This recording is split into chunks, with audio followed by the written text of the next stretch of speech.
Welcome back to the podcast and our short series, Lead Like It Matters. And we talked about how the fact that character matters in your leadership. It matters who people are at the core as they lead. It affects people. And so who's a good leader that you were around when you were a kid? Who do you remember? Is there a teacher or a coach or somebody that displayed good character?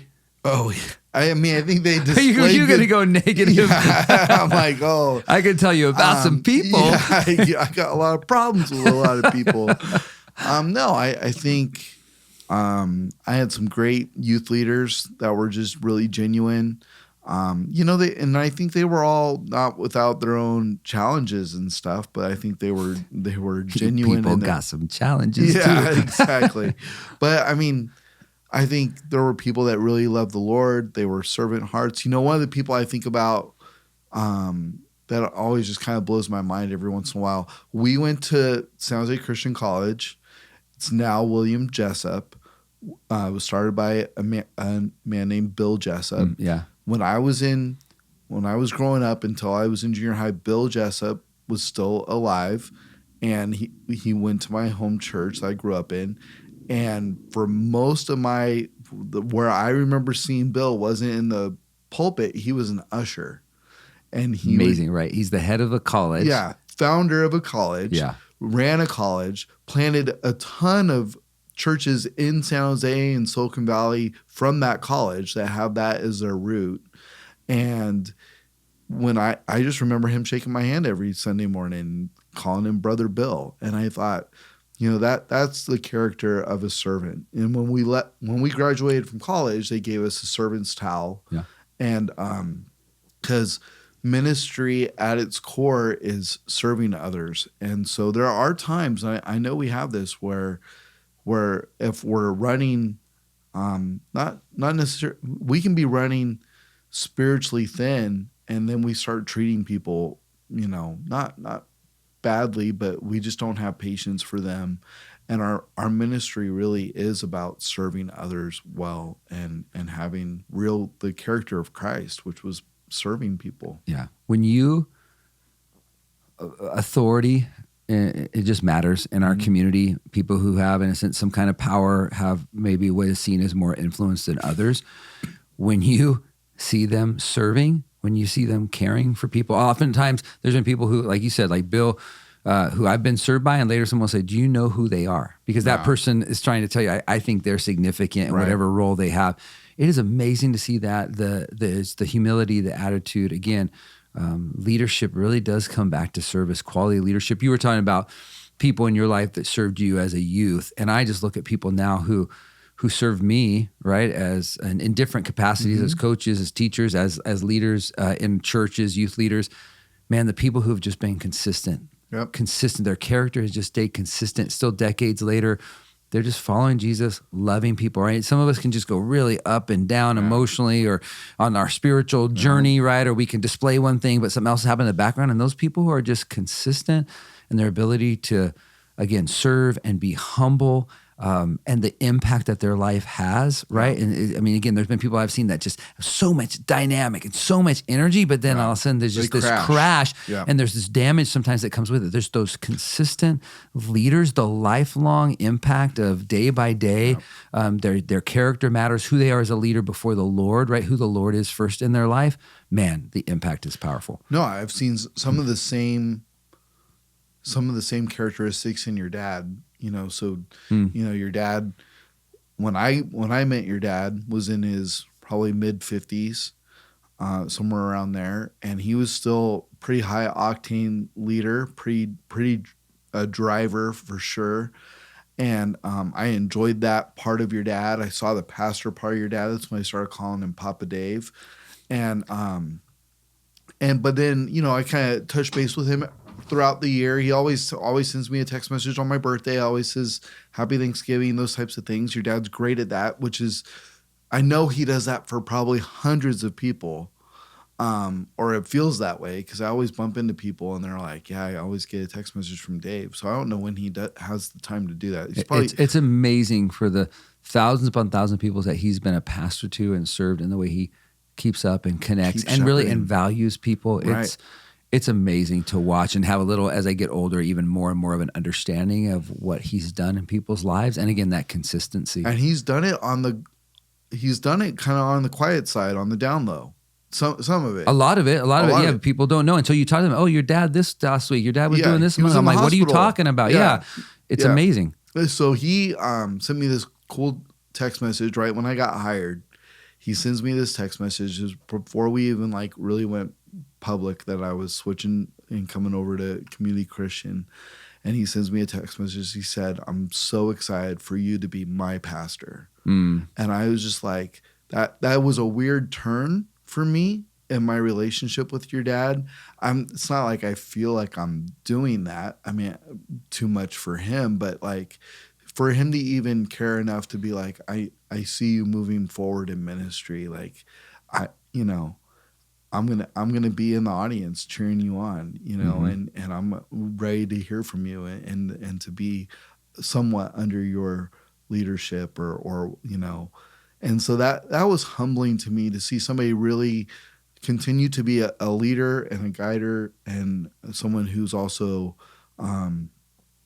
still being a learner and still willing to sit under others, even knuckleheads like you and me, sitting under his own son.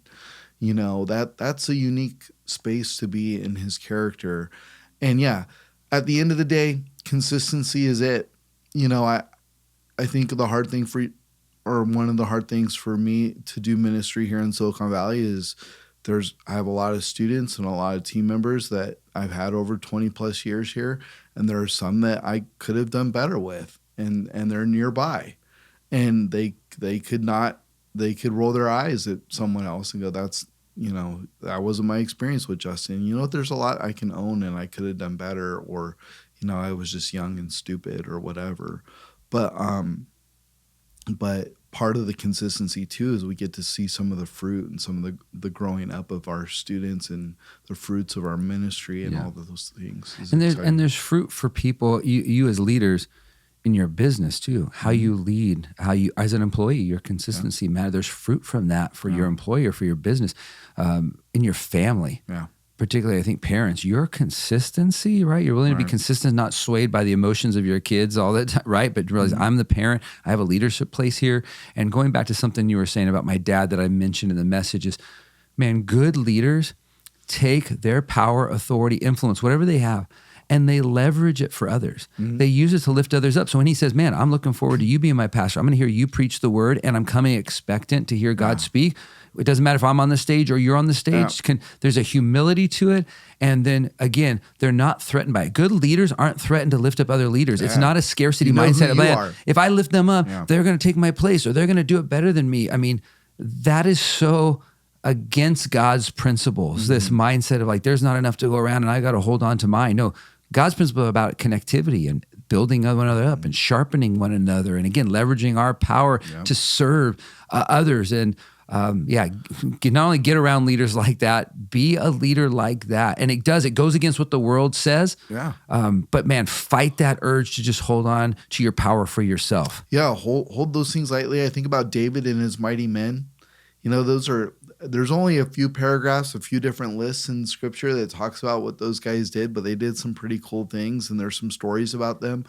But you have to remember that there's like 40 of them or something that just, had David's back and were key leaders in his kingdom. And they did mighty things for not just David, but for God. And David was the leader of the nation. And yet he needed a core group of people around him. And it seems like he allowed them to get their props and get, their accolades and do all those things. So you need team members like that. And then, you need to let people go. And if you're a leader of a business, hold your team lightly. If they have an opportunity that comes up to them that's the best thing for them, send them out with grace. Don't burn a bridge. You never know how that might come back. Dude, say that. Yeah, don't burn the bridge. Yeah. Yay people on the way out. If they're getting an opportunity that you can't give to them, well, you got to believe God provided before you can provide again. If you're leading a team in a church or a business or whatever it is, sports team, man, those people might come back. Bless people on the way out. burn the bridge. Don't do the whole, oh, you're dead to me now. Now you're not doing what I need you to do. Man, that just doesn't work. And it doesn't build a good culture. Your dad did that. He burned his bridge with you? No. No, he sent me out well to Texas. He knew he knew that really was did. an opportunity I needed to take for my family and for myself. And then, I just thought we were going to get like hot take on Dave Sawkins right there. No, I'm not stupid. I know this he loved you well. I'm not dumb. But he sent me out well, and it was hard, and it was, it was one of those things where we always kind of went, what if? But he sent me out well, and now I'm back, and I see him as a person of wisdom still in my life because he sent me out well. And because I know his heart, and I know his character, and his character has been consistent. And those people are hard to find. I think there's really good people, and their spiritual trajectory is up and down. Life is hard. Life happens, right? Life it affects happens. people. But when you find someone that has a consistent character, even with their own dustiness, they're not perfect. When you find those people, don't let those people out of your life because stay close to me. Will you mentor me? Yeah. I want to learn from you. Like, be honest. Just be straight front about that. Let me mention one last thing because that leads into this vision. Yeah. Leaders have vision, and so you need to ask some of the questions we put down Sunday about where do I want to see my family go, right? And ask God to lead you in what does it look like? Have a plan. Where am I taking my children? Where are we taking this business? Like, what do I want my friendship to like? Who do I want to mentor me, invest in me? Like, think ahead. John Maxwell said, right? Leaders think more before, right? They think about more, like, how could this be the best it is, right?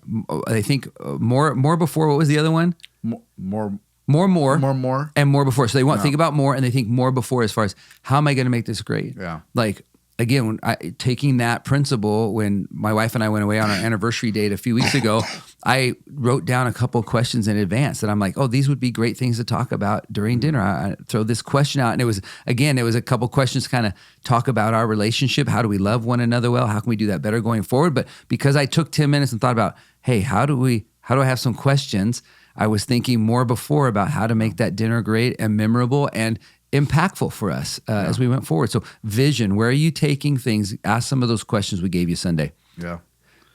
Well, we love you. We want you to be great leaders. We want you to do things with excellence, and we believe God is going to use it for his glory. Hopefully we'll see you on Thursday or Sunday. God bless you.